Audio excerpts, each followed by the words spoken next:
All right. Why are we like this? Okay. So today we're talking about our exercise order and why it's important for you to understand how to create better, more proper workouts for you to do in terms of how you need to write the workout. All right. In English, everything has an order as far as what makes sense scientifically for you to say, I'm doing this first, I'm going to do this second, and I'm going to do this third. All right. Here is your exercise order as it pertains to working out. Now, the majority of your workouts need to follow this style of creation, meaning most of the time follow this. You can have a specific reason and say, hey, I'm going to do this in front of just today because of. If you have the reason why, remember, most important rule is if you have a reason why, it can and probably does make sense. However, the majority of the time, these 5 things are how you write your workout so that you know this would go here, this would go here, and this would go here.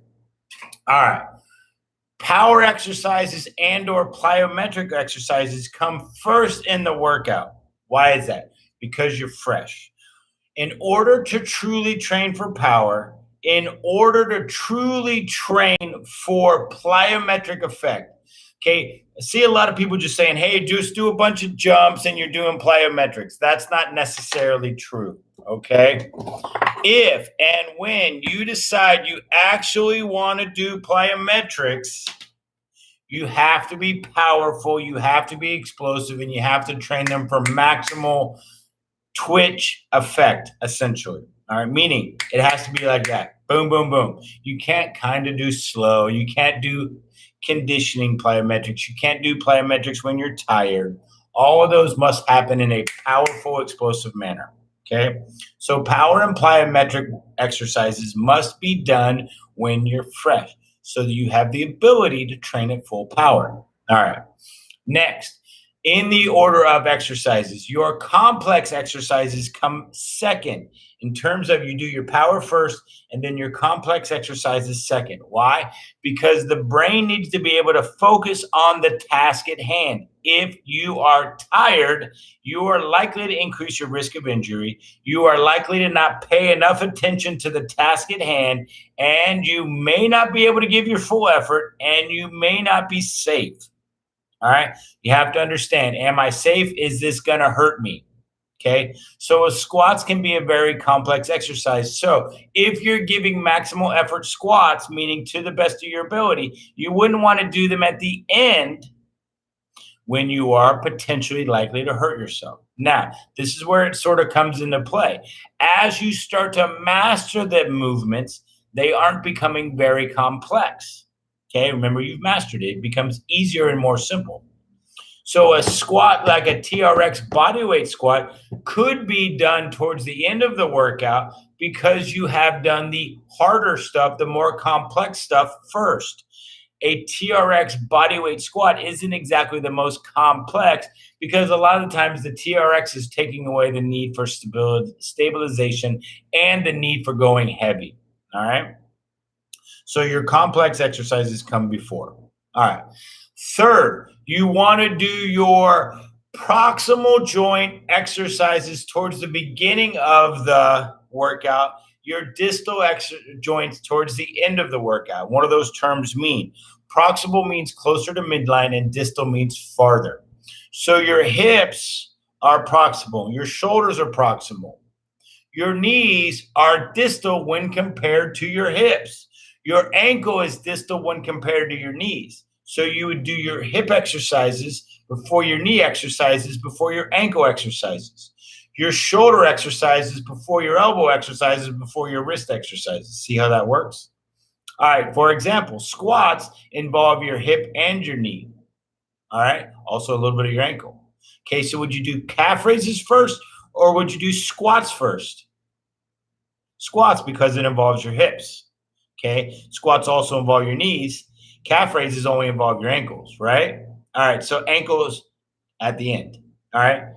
Another example, bench press involving your shoulder, also involving your elbow. Okay, so would you do tricep push down rope or would you do bench press? Well, one's involving your shoulder. It's also a little bit more complex. So bench press comes first. All right.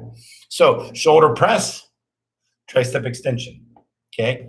Shoulders proximal, elbow distal, proximal before distal. All right. Okay. Next is multiple joint before single joint. You're starting to see that your complex exercises are probably more proximal versus distal because the less joint you have available to work, it's more likely single joint. So complex, proximal, single joint versus multiple joint. You want to do your multiple joint exercises before your single joint. Why? A, requires more concentration. It's more complex, most likely. Leg press is not exactly a very complex exercise. Okay, although it's multiple joint, not very complex because the machine does all the work. Okay, complex, proximal before distal, and then multiple joint versus single joint. Because of all the rules that have just fallen in place before, complex, proximal before distal. Now, all things being equal, multiple joint before single joint. Okay, and then last, typically speaking, for the majority of people, trunk last. Why? Because trunk is doing a lot of stabilization in the beginning of your workout, during your complex exercises, during your power exercises, during your proximal before distal joint, multiple joint exercises. If it's a complex multiple joint exercises, it's probably involving some abdominal stabilization, trunk stabilization, core stabilization. Therefore, in order for them to be fresh and not fatigue and cramp, don't do your abs first, get tired, and then expect them to be fresh while you're doing squats, bench presses, jumps, cleans, clean and jerks, snatches. Okay? So your trunk generally, for most people, comes last, unless you're a bodybuilder type workout where you're trying to really focus on your abs, and then you can go and off and do stuff. But those are generally for more advanced programming types who have been through the ringer of I've programmed enough workouts in my life to realize I can do abs at this time. All right. That's your generalized exercise order for today. Smooth and easy. How to write a workout. Put your power and your plyometric exercises first. Figure out which is your more complex exercises. Then, is it a proximal or distal joint? Is it a multi-joint versus a single joint? And then is it your abdominal trunk core exercise? Figure all those things out and the exercises will all sort of fall into place. And last but not least, the O-poop rule. Meaning, if one exercise makes you go, oh poop, oh crap, and you want to get that out of the way, do that towards the beginning of your workout. Why? Because you want to get it out of the way. If you want to get it out of the way, it's in your head already, which means you need to give it your focus. If you need to give it your focus, you have to give it your effort. If you have to give it your effort, you have to pay attention to it. And if you have to pay attention to it, it is probably complex. It's probably multiple joint. It's probably a proximal joint exercise. And therefore, get it out of the way while you're fresh. All right. That's all I have for today. I'm Spencer Aiken with the Strong Together Academy. We'll be back here on Monday again for more live. We're also going to start doing Tuesday and Thursday at 1:30 p.m. We're going to start doing demo, what we call the Stronger Together Education Academy classroom, where we're going to start going live on Facebook. We're going to start doing classroom educationals on stuff like kinesthetic awareness, 3 stages of learning, teaching mobility, incorporating warm-up and mobility into your warm-up and cool-downs. We're going to start doing that every Tuesday and Thursday starting June 15th. So you can check those out. Those will be live on Facebook in our Stronger Together Education Academy group. Be sure to join it. Be sure to like. Be sure to comment on this. You can subscribe to our YouTube at YouTube/Spencer Aiken. It's under my name, not under the Stronger Together Education Academy page because it's been around for a while. All right, that's all I got. You guys go out, be awesome, be amazing. Thank you.